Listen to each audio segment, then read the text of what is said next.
Good evening and a huge welcome to all of you. I'm so glad that there is so much interest in this election. We have a terrific panel for you here today. And we are joined by, they are wonderful, about a panel of three speakers, and I'm going to introduce them in turn. And then we'll spend the first third to a half talking about this election, this surprising election. And I'll turn to each of my panelists in turn, and then we'll open it up for questions. So we have online here Raza Rumi, who is a Pakistani writer and a public policy specialist. He's the director of the Park Center for International Media. He also left Pakistan in 2014 after an assassination attempt, and he is particularly an expert on independent media. So Raza, welcome, and we'll be drawing on your expertise. We also have here next to me in person Professor Adil Malik, who's a global fellow in the economies of Muslim societies right here in Oxford at the Oxford Department of International Development. And then also online, we have one of our alumni of the MPP program, Marine Shahid, who's the founder of Safe Delivery, Safe Mother, and a senior consultant for Global Health Visions. So welcome, and let me just start by saying that when I spoke to a journalist last week, he said, look, the election in Pakistan, the results of the Pakistani election are a foregone conclusion, right? And I said to him, well, if the past is an indication of the future, then we are likely going to see much of the same. And yet we're here today with a result that I would say many, if not all people, are at least somewhat surprised. So Imran Khan, who was perhaps the most talked about individual of this election. It's a little bit like, for those of you who don't know Pakistan very well, it's a little bit like having David Beckham go into politics in the UK and then become prime minister. He was, just an individual, had an incredible name recognition in the average Pakistani household. And he ran, of course, he set up a new political party. And then he was on the outs with the military, and despite having every, I'd say, tool in the kit of the military thrown at him, from being jailed, having over 100 legal cases brought against him, including his marriage being called illegal and such like, to having the very important symbol of his party, which was the cricket bat, banned from the electoral ballot, which in a country that is 40% literate really matters for the ability to choose your preferred candidate. Despite all of these things being deployed, last count, I have 93 of the 200. 101 independents, but 93 of them have explicitly called themselves as being associated with his party. So that's not quite a majority, but it's very close to, it's 33 votes, seats short of a majority. So let me start, first of all, by turning to Raza Rumi. What has surprised you about this election, besides the results? Yes, thank you so much for this opportunity. A real pleasure to be on this panel with you and Adil and Mehreen.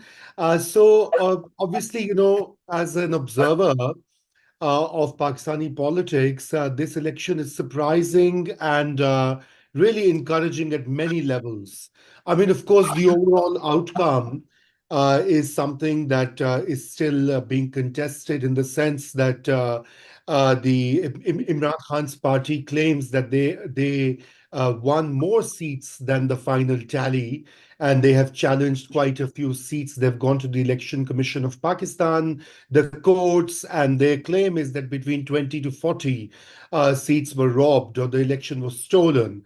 Now, obviously, this is something that the Election Commission and the courts will determine, but certainly this was a major upset to the plans that Pakistan's powerful establishment had devised in the last year or so to keep both Imran Khan and his party out of power and actually kind of curtail their political engagement and their presence.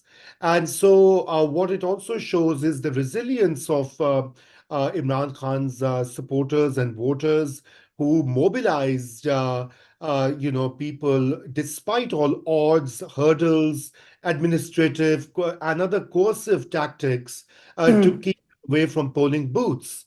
And so resultantly, not only that Imran Khan swept the northwestern province of Khyber Pakhtunkhwa, but his party made huge gains in the Punjab province, which is central to gaining power in Pakistan. And so, Mhm. who are these people who voted for him? And that is also another surprise. There is a large number of women voters were observed. Only this morning, I was talking to um, some reporters from Lahore and Islam and Karachi and other urban centers, and even in rural areas, places where we would think that women's voting participation has been traditionally limited or curtailed for a variety of reasons. This time it was quite the opposite. And then, of course, we have the young voters. So now 45% of Pakistan's total voters are young people under the age of 35. And they were also seen in large numbers. And then let me also add the third dimension, which is the effective use of digital media and technology in Mhm. mobilizing when you are prevented from holding rallies, corner meetings, door to door campaigning, because there were hurdles by the police, by Mhm. other law enforcement authorities. So they were kind of defied through the effective use of WhatsApp, digital media, TikTok, and other methods. So it is really fascinating. I mean, we have to study more as data comes in. I mean, the turnout was also pretty decent. I mean, it is being said it's around 48%. In the last election, it was 51%. And this time, of course, there was a lot of uncertainty about the elections. There were too many restrictions. And so 48% is not that bad given the circumstances. So I just wanted to lay these factors and dimensions out before we went further. Great. Thank you. Thank you. Adil, let me turn to you before we get to Marine and ask you, does the surprising nature of this result, does that mean that Pakistan has more democracy, more democratic, more of a grassroots base and more hope for a kind of democratic future than analysts thought just a week ago? Yeah, for sure. I think one of the great misconceptions globally is about the nature of democratic engagement in Muslim societies. What we have seen in Pakistan is a greater sort of participation of the middle classes. We've had middle classes in the 90s and 2000s who would typically stay at home, not really participate very actively. But now everybody recognizes that there is the power of the vote. The young people are participating. It's a very active, dynamic space. And clearly, digital media has played an important role. I would say this is the year of elections in many parts of the world. Yeah. And in Pakistan, this was really the first digital election because you have a tremendous wave of repression, as a result of which even the election symbol of the party was taken away, which for students here, to set out the context, in many poor developing countries where there's a lot of illiteracy, you need to have a central election symbol for a political party. So when that was taken away, a lot of these independents had different sort of election symbols, hundreds of them. And so the PTI basically set up a GitHub website and a Facebook exchange, TikTok, where people could actually communicate which symbol corresponds to which candidate. So a lot of the election campaign actually this year was on social media and through WhatsApp groups. But it just shows that there's huge sort of desire to participate in national elections. But at the same time, there's also losing trust in state institutions, which is very problematic. Because I think if people realize that you cannot change things by coming to vote or through normal institutions of conflict management, obviously that would lead to grievances being channelized through alternative means, which could be violent means.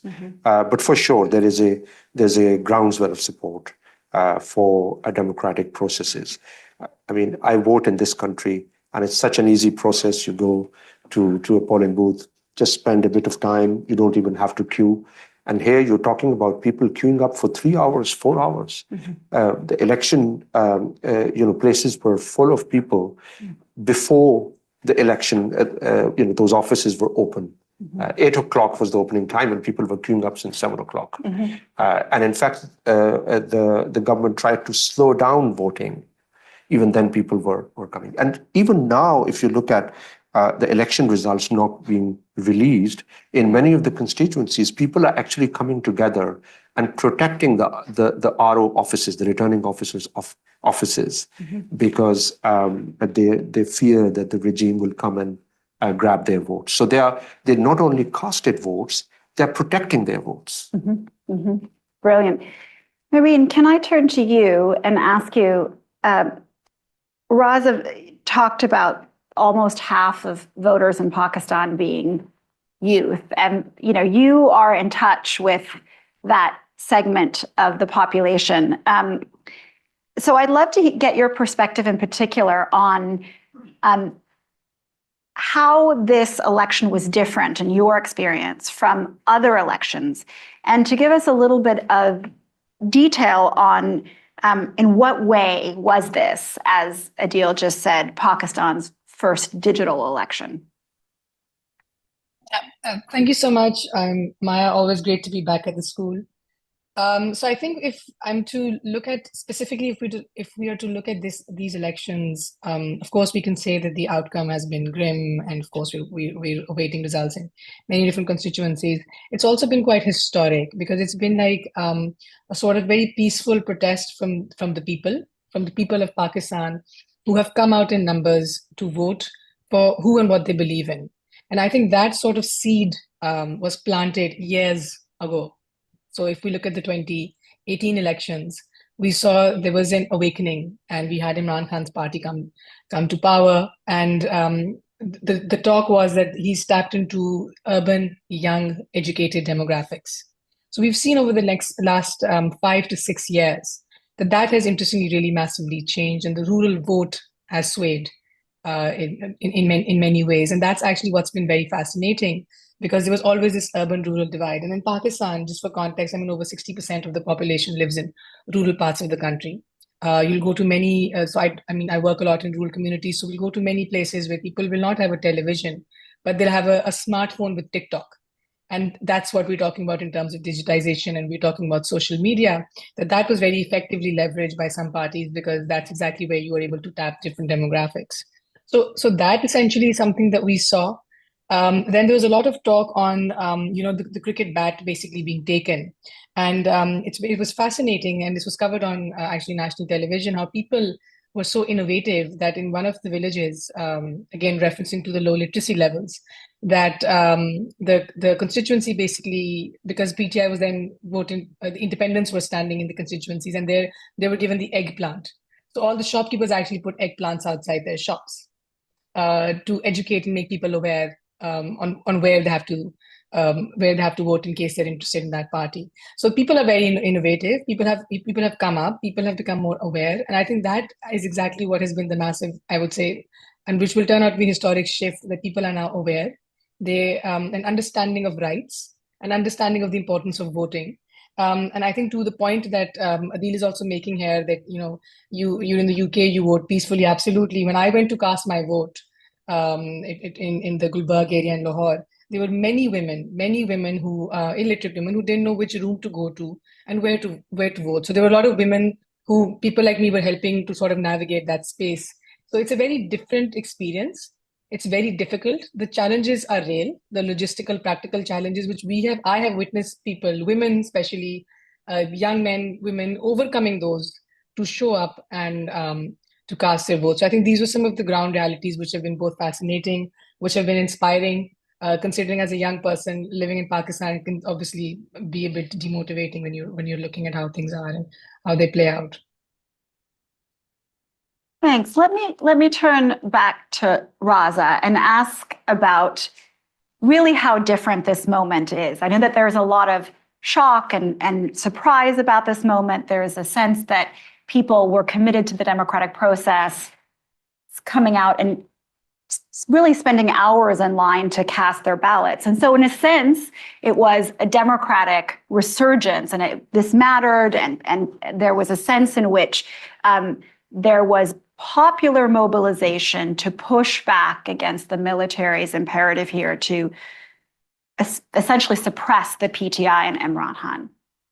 But lest we forget, the last election, the tables were exactly turned, right? And it was Imran Khan who had the support of the military, and the PMLN, Nawaz Sharif, who was being suppressed by the military, and who was being, who had been drawn up on charges, and let's say certainly he was on the outs with the military. So, in this kind of politics of musical chairs, what really changes now at this moment?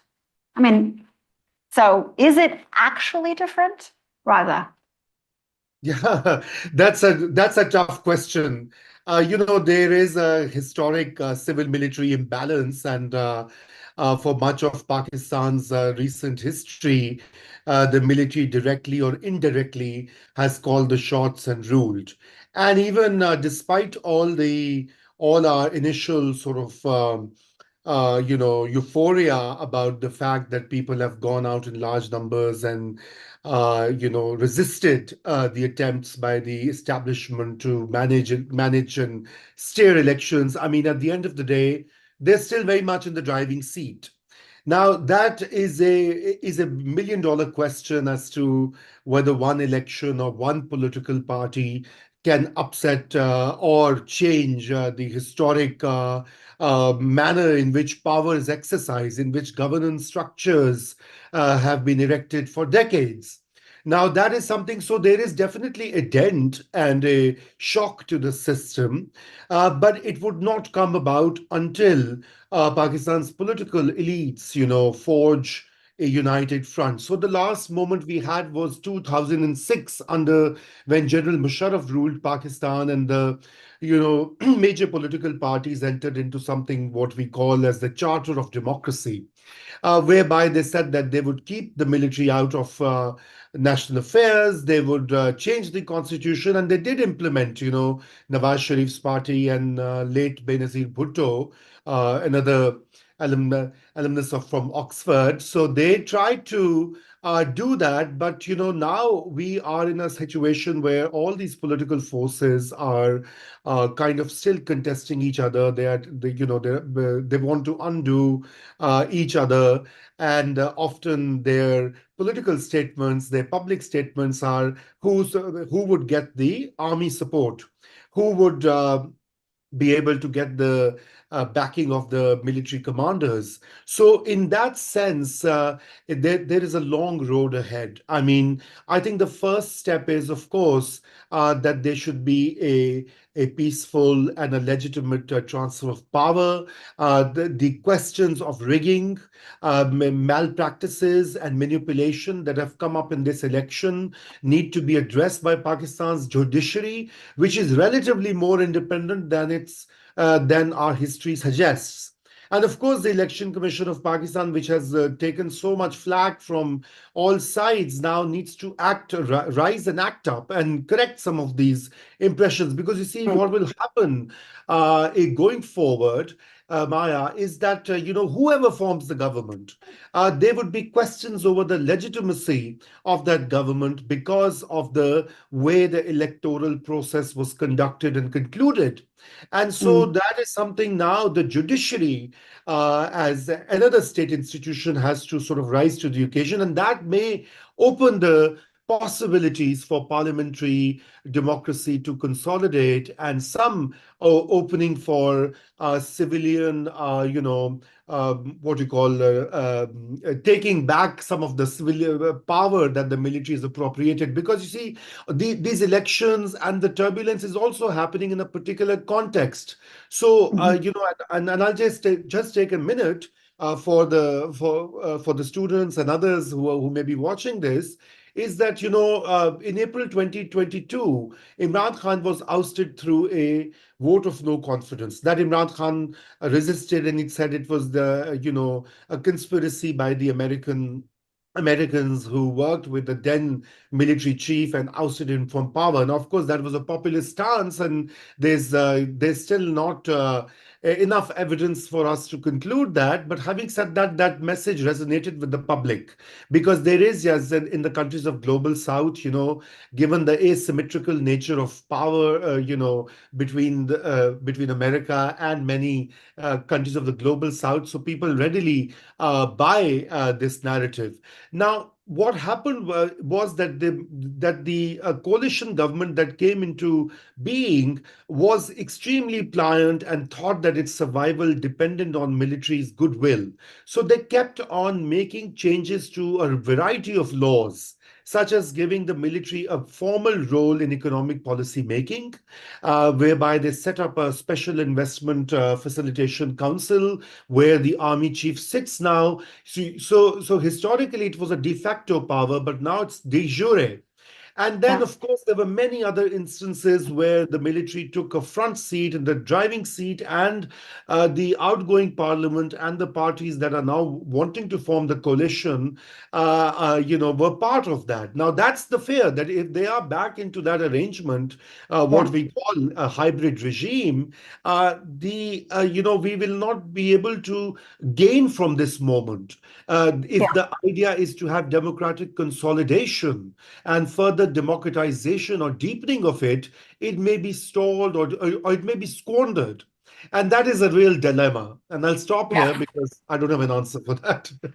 Come to this. Yes, I'm going to actually come to you. I'm going to pose you can add what you would like on the question I posed to Raza.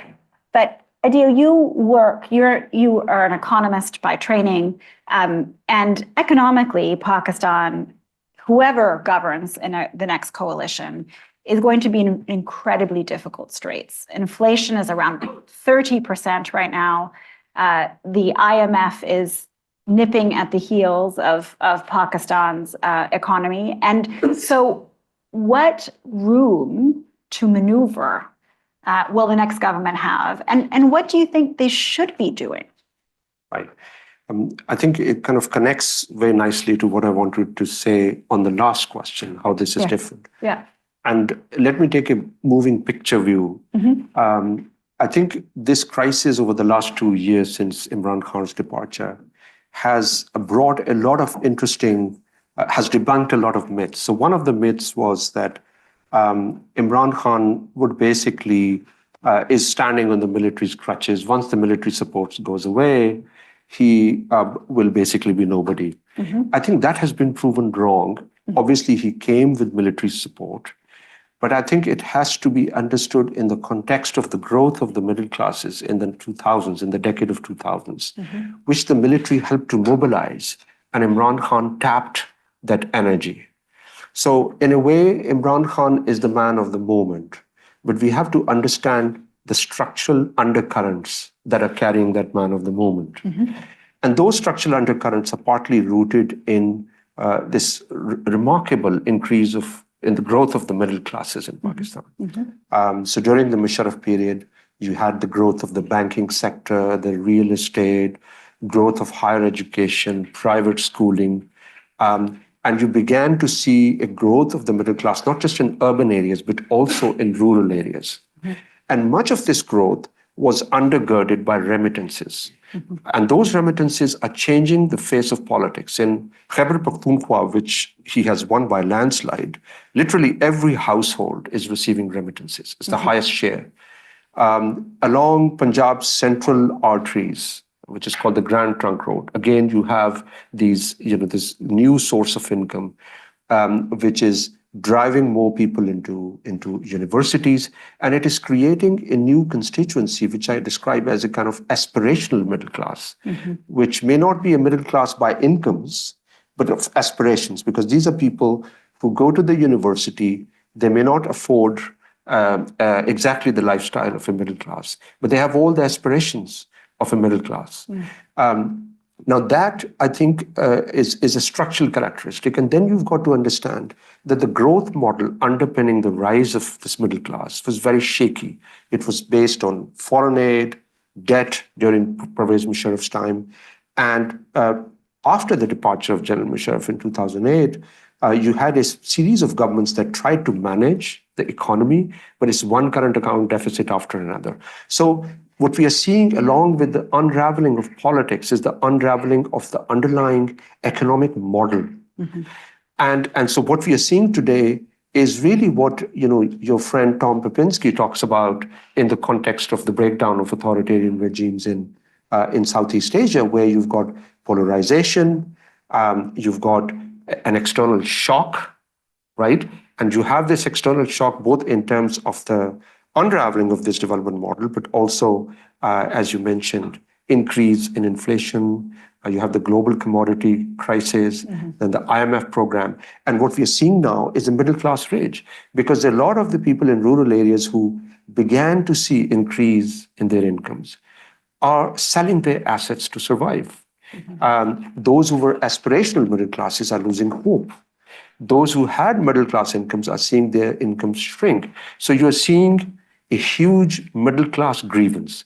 And of course, who's tapping that grievance?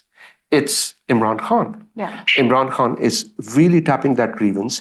And another structural sort of shift we've, in my opinion, since the 80s and 90s, has to do with what we describe as civil-military relations. If you had spoken with members of the Pakistani intelligentsia, they would typically say Pakistan's primary political challenge is civil-military relations, that civilians never have the space, the military is trying to capture that space, and one government comes after another. I think that's passé now. We have moved from from civil-military relations to state-society relations. Because now what you are seeing is that people are losing their trust in police, in other government departments, in the military, in the parliament. They're losing their hope in that. So in that context, I think another clarity that has come in the last sort of 5 years, there's actually no civil-military divide.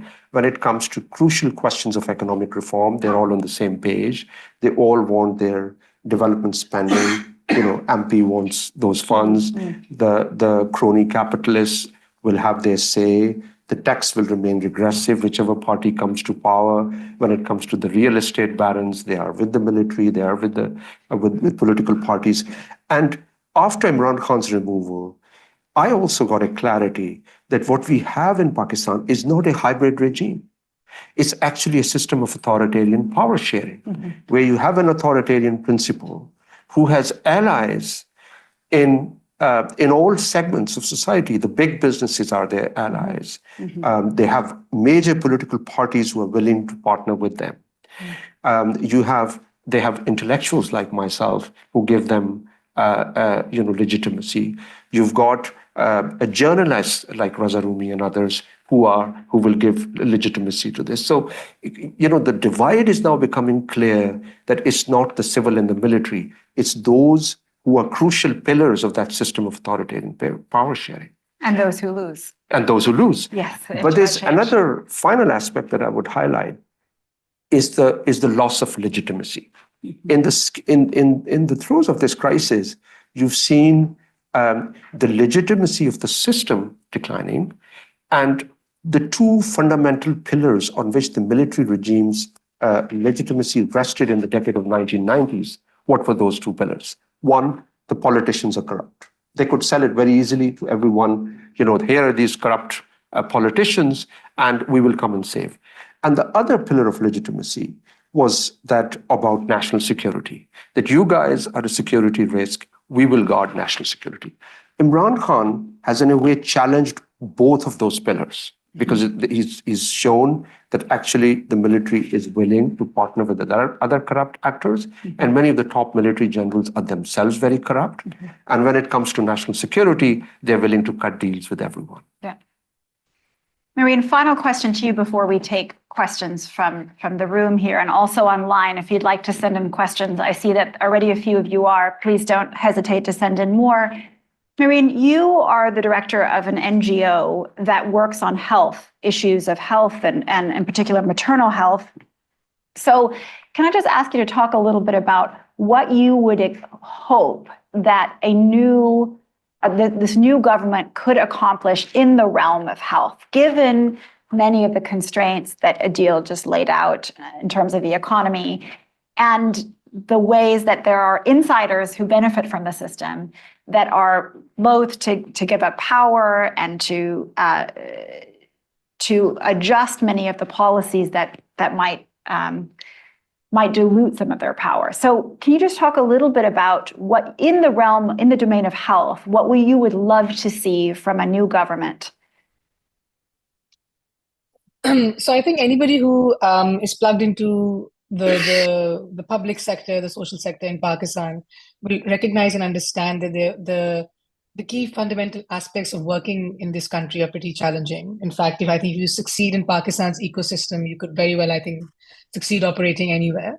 So I think we've seen historically that the NGOs and the civil society, civil sector bore the brunt, I think, of a lot of terrorism issues that were coming up with foreign funding, and that led to not only a crackdown of international organizations but also local NGOs. So what happened is that the handful of some who were perhaps involved in this created hurdles for everybody else, and then we saw how that escalated over time, and then we had the Pakistan getting on the fat of grey list, and then things just got worse from there on. And in the previous government, we also saw the challenges that posed for health, for example, where not only are we underfunded, heavily underfunded, I think it's 1 or 2% of GDP. So the hope is with the new government coming in to look at some of the policy shifts and changes that need to take place, which would benefit essentially all other sectors as well. If we look at education, we would look at health, we look at understanding what that policy shifts can entail. So for me, specifically working in this space is important that we see an enabling environment. And for that enabling environment, specifically, we need to understand that there are many legalities and sort of hurdles that have been created to operate organizations that are doing good work. So to reduce those, their banking restrictions. And the government and the banking system and also the legal system are working hand in hand in that, which becomes very problematic. And I oftentimes say it in my work, it's very difficult for a common man or common woman in Pakistan to want to do some good, because to actually do it properly on paper with the transactions you need, and that is very difficult. So on the policy side, easing up on these requirements in banking, legal requirements, policy-wise, of course, we need more funding. And then there's, of course, a systematic at a community level, at a provincial system level, if we go down from the policy level. That is essentially important for us to leverage the digitization era. And we've seen that, for example, in Pakistan's context, Punjab is much ahead than other provinces. A lot of the work that we do, a lot of the data that we capture, we work hand in hand with the public sector, and they're doing that online. So how do we tap into that? Important to create synergies within that, because that's what's currently lacking. I think gone is the era where we say, we're looking at collecting paper-based data and trying to analyze that. Is very difficult to do that. And then if we go really down to the grassroots community level, it's to engage with influencers and people who are working at that level, who have so much more knowledge and expertise than people sitting at the top. So, in Pakistan's case, and this is one of the most frustrating things that I deal with. You have men making decisions about women's bodies and their agency. So you go into the health department, you rarely see a woman leader. And that, for me, was not only frustrating, but it was shocking. And these are some of the shifts, the active shifts that need to happen. If you're going to make decisions about women, you need to have women at the table. And we see those challenges. So I think these are a mix of, I think, policy, system, and grassroots things that I would hope that the new government is actually able to enforce, not only enforce, is actually able to get the ball rolling in this direction. So people like me, are able to do, I think, work more effectively, more collaboratively, and perhaps at a larger scale. Great. Let's turn to the room. Who has a question? Yes. Hi. So I have two questions. The first one from Professor Adil and the second one from Mr. Reza. Professor Adil, you talked about the military's legitimacy declining, and kind of related to that sort of belief is an argument that is being put forward now regarding the intellectual awakening of people, where they know now that the military controls everything and they are more aware at this point that this is what the system has been. Now, personally, I have been a little skeptical of this idea coming forward, because one thing that has neatly aligned in this election is that the love for Imran Khan has sort of coincided with him opposing, being on the other side at this point from the military. But if we take like Balochistan and some areas of KP out, my understanding is that people did not go out and vote because they have this intellectual awakening now, but rather because of the charismatic power of Imran Khan, because Imran Khan himself has created that aura around him. Because when he was arrested, he was able to create this feel that led people to go out on the roads in May. Just make sure you get to your question. Yes, sorry. So apologize. So my question to you would just be, are you optimistic in terms of people being more aware in terms of military control now? If Imran Khan makes a deal with the military tomorrow, do you think people would still stick to this belief? Would this change persist, and would this continue? My second question, very quickly, this I will make very, very briefly. Very quickly, one line. Would be to Mr. Raza, and I just want to ask him, how do you think has this election empowered the media, given that on the night of the election we saw the likes of Geo News, very mainstream media channels, defying the rules that were curtailing them the last day and showing like Imran Khan's images, PTI images? How do you think will this change the landscape of mainstream media? Okay, let me actually just take one or two more questions, and then we'll have a round of answering. Yes, here.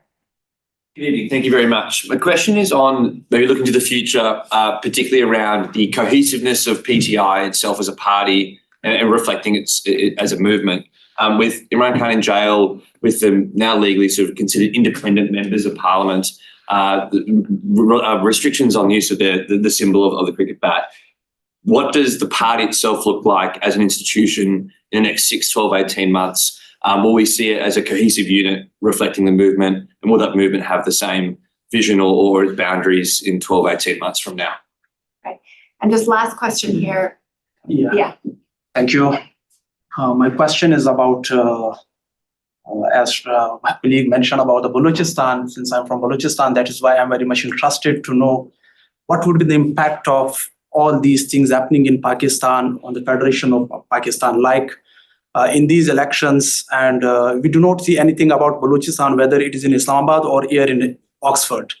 No media coverage to the issues over there, particularly related to the elections. Continuous political engineering is going on in the province since last 15 years, and this time they are going to impose the mafias over there, managers of the death squads over there, and they are promoting the transactional politics over there, people's mandate. So how do you see the impact of all these things on the Federation of Pakistan, keeping in view the already existing tense situation between the center and periphery? Great. Let me first turn to, so we have a question on Balochistan, the cohesiveness of the PTI, on whether the media has been empowered, and then is it just charisma, or is there something more enduring about this moment? Marine, can I turn to you first, and you can have your pick of these questions to answer. So I think I'll go on the charisma and the cohesiveness. Of course, charisma of Imran Khan is not something to be debated. It's very much true. But I do think that it's important to understand that as a young, educated person, your perception is different. As an illiterate rural person, your perception is different. And what he has done is, I think that's been successful, is in raising some level of awareness on what is happening in politics, state institutions, the judiciary, and the role that goes between and the interplay between them, which Professor Adil was also highlighting. So I think that is a form of awareness or awakening that has definitely happened. So yes, tomorrow if we see the PTI, gets backed by the military and they come in power, of course we'll see the same circus playing over. Yes, that can totally happen. But what's changed this time is that people are talking about it. People have this is a form of silent protest, really, getting out there to vote. If we see 48% turnout, it's been massive. And then the PTI cohesiveness that we're talking about, I don't think the PTI in itself is going to be in question. We saw that the bat symbol did not hinder people from voting. They came up with innovative ways to do that. We have seen that the independents who are now currently who have won are now debating where and what they want to do. So that's something that they will sort out. And with Imran Khan's backing, I think they'll get back on track with that. But I think what's very important is to understand how the average common Pakistani man and woman feels and knows today, which they did not know as even 5-6 years ago. I think that's the main point that we really need to keep in mind. Thank you, Marie. Raza, can I turn to you? Yeah, thank you. Great questions. I think the media question, I'm not so sure if the media was empowered because, I mean, in 2018, the media was under far tighter control. So even in 2018, on the night of the elections, the results transmission system broke down, and the media was not reporting. It was not even calling into question what was happening. This time it seemed that the controls were less tighter, but many of them, as the person who posed the question rightly identified, many media outlets did defy some of the red lines that establishment usually lays down, and they did they undertook fair reporting, and which is by and large correct after the results have come out. But I think the larger question here is that media independence is again very much directly linked to the quality of democracy, whether a parliamentary system, whether a question, a system of checks and balances on the executive authorities is there by the parliament. So it's very much linked to that. So the question for media, the future of media lies, in the domain of what we would call the future of democracy in Pakistan, which is currently a big question open to jury. I think about this issue of charisma and other. I'll quickly add a line. I think Professor Adil very rightly mentioned the aspirational middle class, which has grown in the last 2 decades. Even if you look at the data, Pakistan is two things. Pakistan is the fastest urbanizing country in South Asia. The percentage of population categorized as middle class, despite the economic downturn in recent years, as a percentage of total population, remains higher and ahead than Bangladesh and even India. And then third, of course, is the youth demographic. All three factors are feeding into the demand for a new kind of politics. And at this particular moment, Imran Khan personifies that particular aspiration. He connects with the women voters, the young voters, people who don't want the old guard or old school politics, which they think has outlived its shelf life.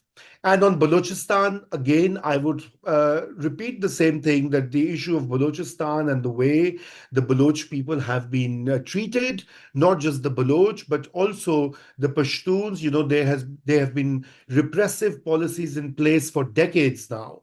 And in recent years, these policies, I mean, in particular, just before the election happened, we had again young Baloch women came to Islamabad, walked from hundreds of kilometers, held a long march for against the problem of enforced disappearances, the missing young men from Balochistan who have been picked up by the authorities and their whereabouts are unknown. Again, it's a middle class leadership, and women, very, very important changes in current landscape of Pakistan, not to mention the Pashtun Tahaffuz movement, the PTM, which is again led by younger Pashtuns in both in different areas for Karachi, and it's a very much a civil rights movement. Our version of that, they are asking for constitutional rights from this target killings, extrajudicial killings that the police does. Their main thing is bring in rule of law.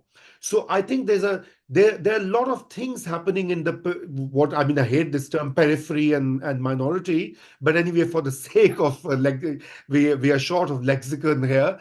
So what is happening in the peripheries is also a demand for a different kind of governance apparatus, a different kind of governance structure, and I think this election is one step, but there's a lot more that needs to be done if we were to realize, if we Yeah. were to tackle some of the issues of Balochistan and other parts of the country.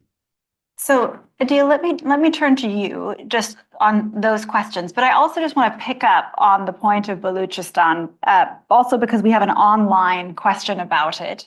Imran Khan, wildly popular and successful, but he did very little in Balochistan, and despite, as you said, sweeping the Khyber Pakhtunkhwa, area, he did very little. And what's really interesting about that is that,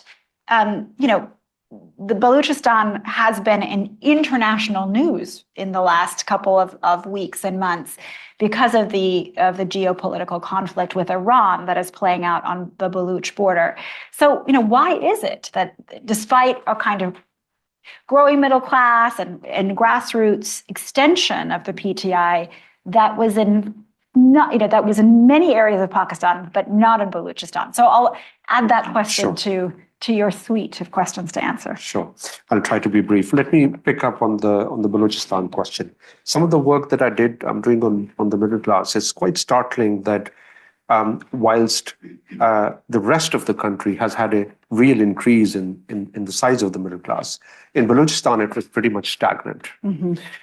So you didn't see that growth of the middle class of the same magnitude that you had in other parts. However, the number of young people who are getting educated, particularly going into higher education, is still increasing. So there is a lot of grievance in Balochistan. Now, I think why Imran Khan hasn't responded to it, one is that Imran is a very good agitator, but as a reformer, as somebody who has a clear path laid out to him, he's really falls short on that. And so he hasn't really created a discourse on Balochistan, which I think could have been really useful. But there's a structural element here. Balochistan has only 14 National Assembly seats, which is a structural underrepresentation. So no mainstream political party has a genuine incentive to raise that question. But I think there are a few important developments on Balochistan. One is that this recent wave of repression, which was usually in Balochistan or in the peripheries, now in Punjab, in the mainstream places, your businesses could be destroyed, your relatives could be put in jail. There's a really unprecedented wave of repression in the heartlands of Pakistan before these elections. And that really brought people a sense of suffering and empathy for people on the peripheries. So in their suffering, they were kind of united with what was going on in peripheries. That's why when this young lady from Balochistan traveled to Islamabad, she received a lot of support at the public level. Previously, people used to buy the state narrative, but now they are no longer buying that state narrative. So I think that is a very interesting aspect, and more interesting integrative politics could be built on that. In terms of Imran Khan's charisma, I think charisma alone is insufficient to explain. It's clearly charismatic. He connects with voters. People believe in what he's saying.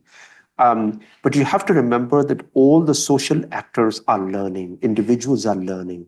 So on the social media, people are learning about their history. They're learning about how earlier elections were rigged.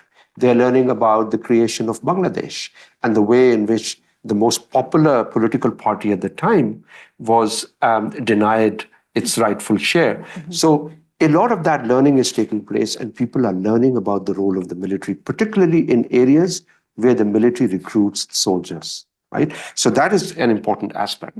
And the final aspect, which is very important, is that when we think about repression, you have to understand that, authoritarian regimes use repression more when they have less to distribute. Because there is less in the pie, the resource pie is shrinking. To maintain the same amount of power, they have to use more and more repression.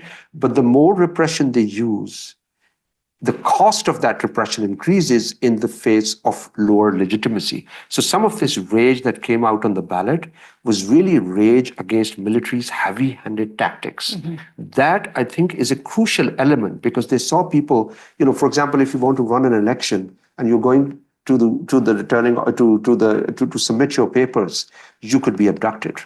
And in broad daylight, your proposers were being abducted in broad daylight, to the extent that the PTI fielded several independent candidates. So if the top 2 or 3 are abducted, there should be another 2 or 3. In Punjab alone, 73% of the tickets to members were new people. These were new families, many of them who were in jail. So it's a moving picture game. It's a dynamic game where actors are learning. And that brings me to your question about cohesiveness. No political party in Pakistan is cohesive. But I think what is happening in PTI is that there's huge pressure from below. So if you become a second, third, or fourth tier leader, there is a lot more competition, and you have to perform. If you are perceived as somebody who is doing the military's bidding, you will lose legitimacy. So it's quite a dynamic game there. But we are very far from, a political party that is dynamic, that is cohesive. Clearly, Imran is very alert to the changing times. So that's why when he was in the jail, he did not name his sister to head. He named a young Pashtun lawyer to head the party because he knows that dynastic politics is something that is an issue that he's raised, and there's going to be criticism on that. I should also say that what we are seeing in Pakistan is also a structural shift in local politics. So with the growth of the middle classes, the household vote is divided, is no longer the same. In rural Pakistan, much like rural India, you have patron-client relationships, right? And so in every village, you will have a village-level broker and village vote blocks. And if you want to create your support base, you will visit that village, get the top 8 or 10 key families who have control of the local vote blocks. They will have tea with you and they will say, okay, we'll give you votes. This time, national politics has become local politics. And that has made the military, it gave it a really tough time to control. Okay, we began 5 minutes late, so we will take an extra 5 minutes. And let me just gather the questions that we have and then turn to our panelists who can do a rapid fire, choose your question. So last other questions here. Let's start with you. A lot of criticism of the military tonight. Are the military doing any good in Pakistan? Great, thank you. There was a question here. Pretty much building upon that question is that looking at the outcomes of the elections, so I wanted to know what are the potential challenges for the party, especially PTI, to form the government, and whether military would have any influence or possibility of overtaking democracy again for the sake of bringing political order or civil order. Great. Yes. Professor, a question to you. So you mentioned sort of this material aspect to the rising middle class. So how do you put this sort of rising middle class, urbanization, and the contradiction that is the Pakistani political elite? So there's still sort of landed elites, that feudal element that comes in. So how do we see this contradiction playing out? Will the political parties sort of revolutionize themselves, or will something else happen? Unless there's another question. All right, there's one more at the back. Probably far too premature, but is there any indication on the preliminary basis of the percentage of those voting who are actually under 30, not under 35 even, looking at the 20-year-olds? Any idea at all at this stage? vote. And then the last question that I'll add in is, one thing we haven't talked about at all is geopolitics. And what's so interesting about that is that would be the first thing talked about in many discussions of politics in Pakistan. And we're sort of in the rare position where the eastern border with India is in many ways the quietest border right now.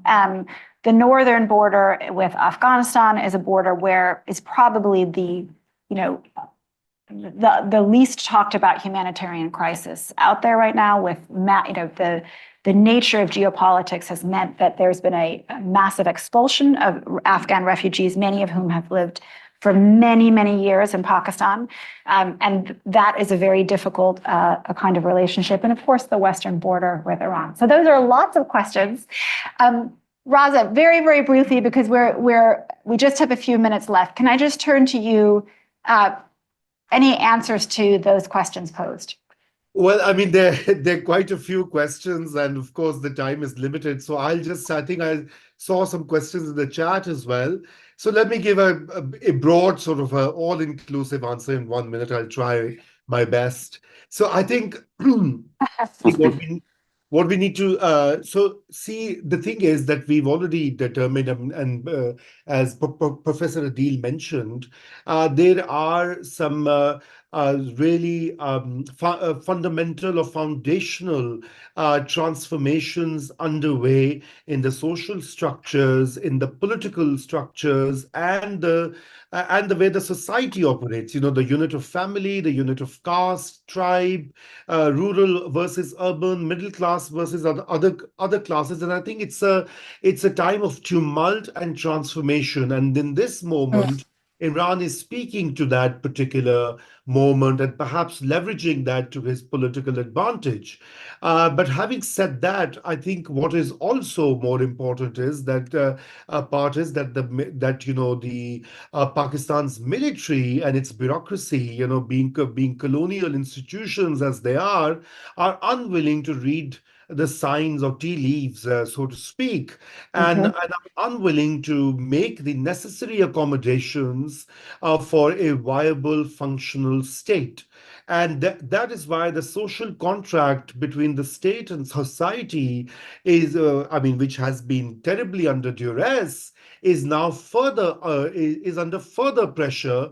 And until some of those changes are not accommodated through constitutional and parliamentary measures, we would see more instability and violence in years to come. So I guess one of the key lessons, and if I were to just conclude for the political elites, is to rethink the kind of democratic dispensation that they want to have in Pakistan, and the military establishment and the civil bureaucracy would need to reconsider that their old methods are no longer working. Thank you. Marine.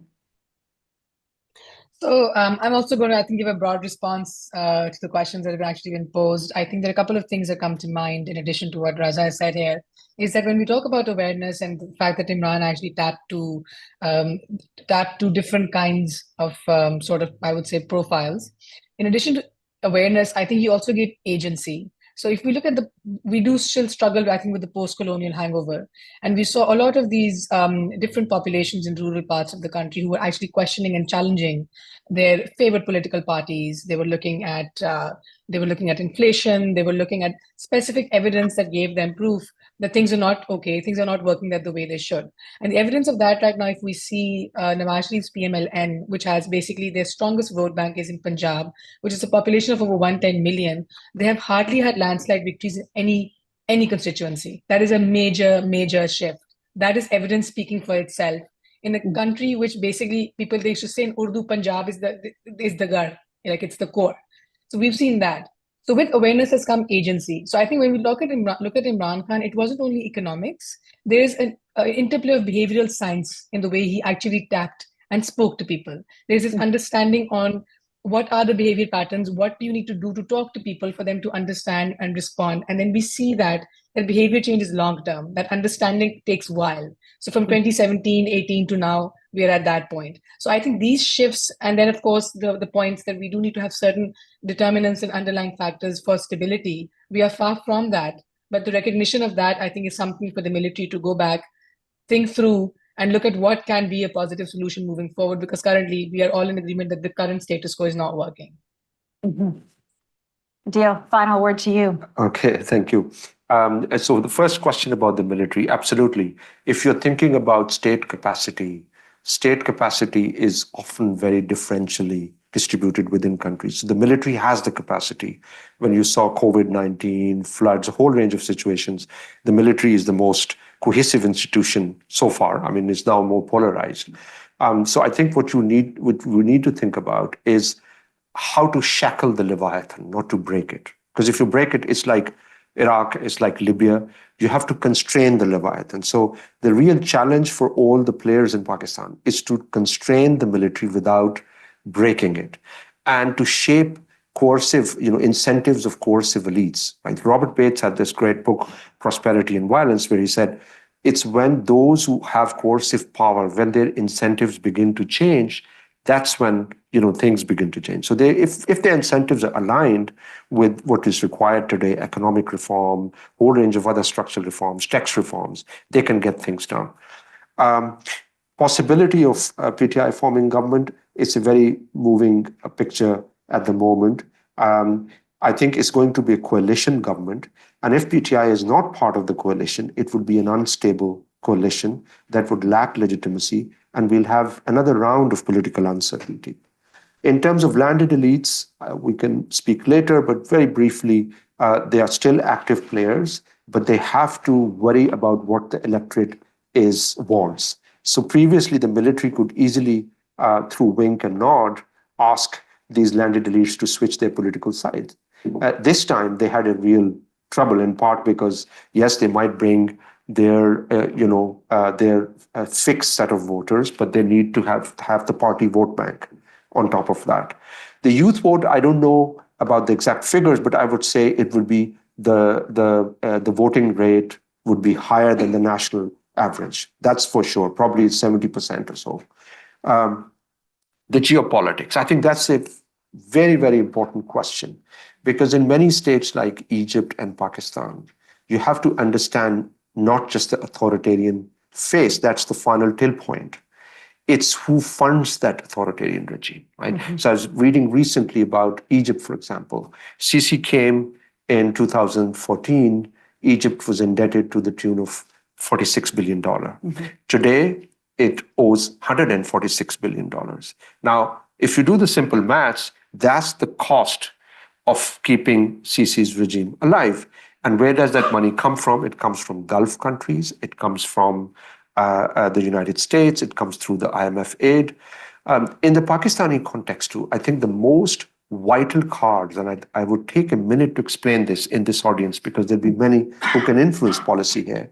The most vital card is held by those who control the purse. Mm-hmm. Because in 2 months' time, Pakistan will have to go to the IMF for support. Mm-hmm. It will need Gulf inflows because and during the next 5 years, in fact, 2 to 3 years, we owe about $100 billion. Now, the money that will be coming through can shackle the military, can allow them to include more people in this power sharing arrangement. It's fundamentally unstable. It's not working for Pakistan and it's not working for outside partners. Mm-hmm. They need to push the military to implement structural reforms. Yeah. Unfortunately, many of the outside powers have very narrow and short policy horizons. It's about the China-US geopolitical game. Yeah. But I think there's a danger that you lose a big constituency out there. Yeah. I mean, you had a similar middle-class grievance in the Arab Spring, right? But all of the Arab world together is about 446 million people.